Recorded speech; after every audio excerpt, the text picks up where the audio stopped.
নমস্কার, আমি আজি।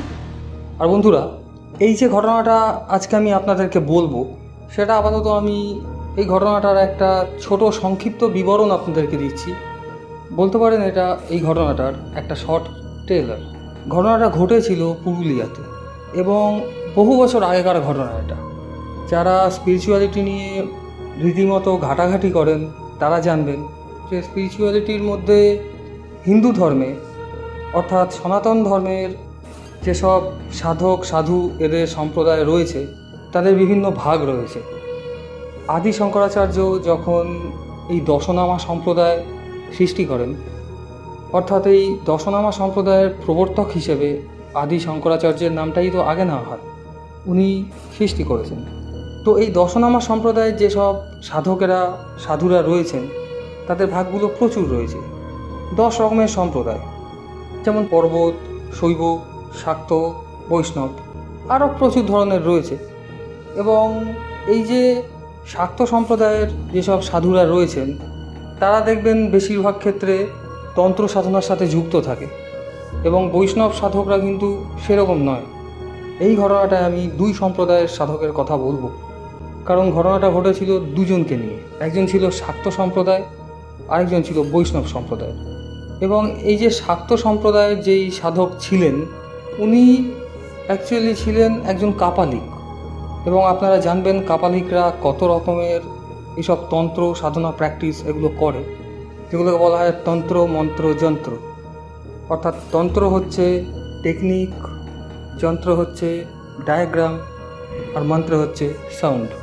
এই 3টে জিনিস একত্রে কাজে লাগিয়ে শাক্ত সম্প্রদায়ের যেসব কাপালিকরা কিংবা সাধকেরা রয়েছেন তারা এগুলোকে নিয়ে তাদের সাধনা সম্পূর্ণ করেন। এইসব যতটা ডিপলি আপনি ভাববেন এর থেকে অনেক রকম সুরাহাও আপনি পাবেন, আবার অনেক প্যাচেও আপনি ফেঁসে যেতে পারেন।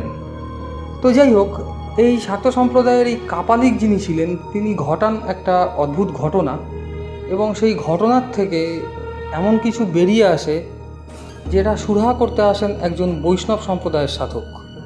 আর এই বৈষ্ণব সম্প্রদায়ের যেই সাধক ছিলেন উনি ছিলেন শ্রী সম্প্রদায়। দেখবেন কপালে তিলক দেওয়া হয় এবং তার মাঝে সরু একটা সিঁদুরের দাগ দেওয়া থাকে। ওই সিঁদুরের দাগটাকে বলা হয় শ্রী, আর তারা হচ্ছেন শ্রী সম্প্রদায়ের বৈষ্ণব সাধক।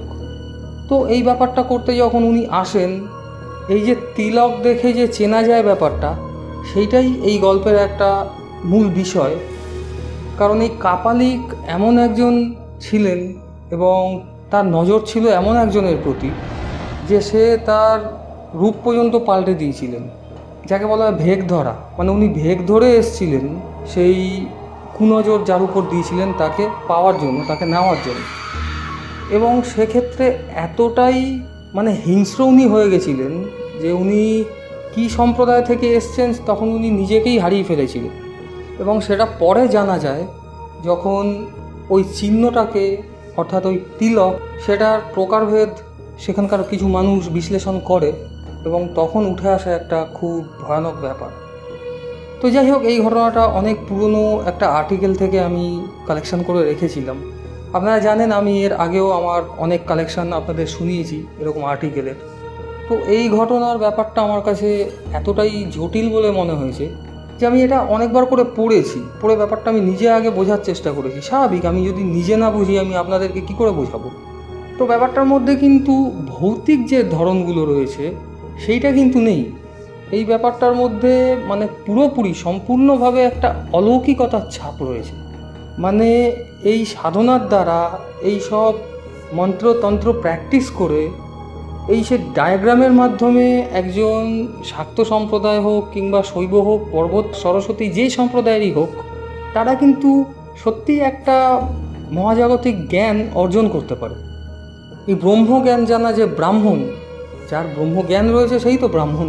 এখানে কিন্তু ওরকম কোনো ব্যাপার নেই। এরা হচ্ছে মহাজাগতিক শক্তির মূল যেই ব্যাপারটা সেটাকেই তারা সাধনা করে নিজেদের কাছে আনার চেষ্টা করে, আর সেটা অনেক ডিপ ভাবনা।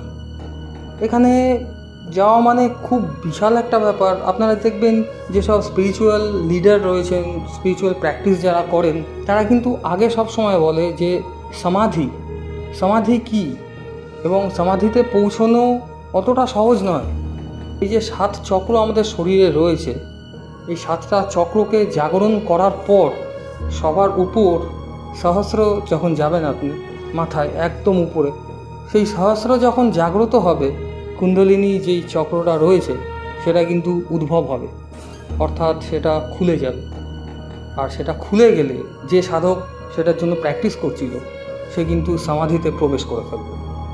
আর এই সমাধিতে যে একবার প্রবেশ করবে তার মধ্যে কিন্তু বিভিন্ন ধরনের সুপারন্যাচারাল পাওয়ার চলে আসে।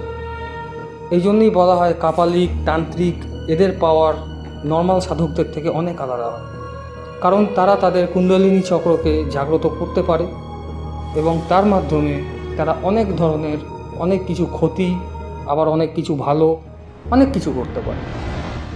ক্ষতি বলতে আপনারা অনেকেই জানেন, টুকটাক করা, বান মারার ব্যাপার, অনেক কিছু এই তান্ত্রিকেরা করে। আবার ভালো বলতে তারা কিন্তু রেইকিও দিতে পারে। রেইকি আপনারা জানেন মহাজাগতিক শক্তি, জাপানে ডক্টর মিকাও এর আবিষ্কার করেছিল এবং এইটা কিন্তু সম্পূর্ণ বিশ্বাসের উপর ভিত্তি করে তৈরি একটা সাইকিক হিলিং, এই রেইকি। তো যাই হোক, এই ঘটনাটা খুব তাড়াতাড়ি আমি আপনাদের জন্য নিয়ে আসছি। আজ আমি সামান্য আপনাদের একটু ট্রেলার এটা শোনালাম, যে বন্ধুরা যারা আপনারা এইসব গল্পগুলো ভালোবাসেন শুনতে, এইসব ঘটনাগুলো শুনতে ভালোবাসেন, জানতে ভালোবাসেন, তারা অবশ্যই আমাদের কমেন্ট সেকশানে জানাবেন। সেই বুঝে আমরা আরও এরকম ধরনের রিসার্চগুলো করব।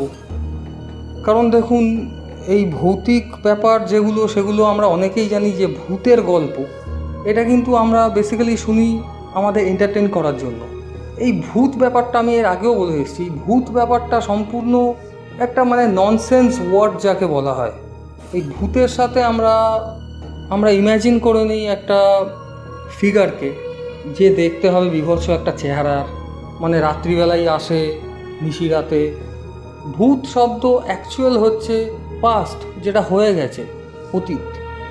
আর এই অলৌকিকতা, এটা কিন্তু সম্পূর্ণ ডিপেন্ড করছে মিস্ট্রির উপর।